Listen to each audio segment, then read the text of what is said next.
Is-soċjetà u t-teknoloġija tal-lum jiddettaw l-ħtieġa tat-telefon ċellulari fejn ħafna għandhom mobile jekk mhux saħansitra għandhom tnejn. Fl-aħħar 15-20 sena dan il-mezz ta' komunikazzjoni sar popolari ħafna b'evoluzzjoni kbira.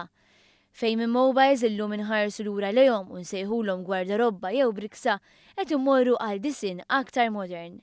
Dwar dan tkellimna ma' Senior Executive ta' Red Touch Phone Alex Ellul. Il-mobiles tal-bottuni ngħidu maħna qed jonqsu. Mhux qed ngħidu l-inqataw, però qed jonqsu. Issa il-trend tat-touchscreen qed tiżdied iktar. Ovvjament l-Android u l-iOS huma l-aktar popolari. Il-mobile li ħoloq il-fenomenu tal-SMS illum joffri ferm iżjed fosthom it-tant infittex aċċess għall-internet. Fejn wieħed permezz tal-mobile jista' jaqra emails, jidħol fis-siti soċjali u jsegwi l-aħbarijiet tad-dinja kollha. Hawn min jaħseb li l-internet biss jintuża minn-żgħażagħ.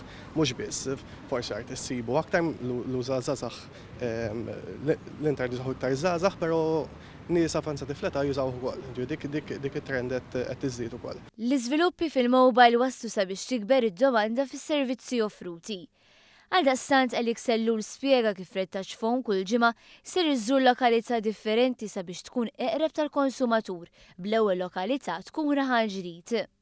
Bħala Red Touch Phone deċidejna li ġimgħa wara ġimgħa nkunu postijiet differenti biex inkunu viċin tagħhom bażikament inbiegħu l-prodott tagħna kemm bħala mobiles, kemm bħala servizz differenti, servizz innovattiv,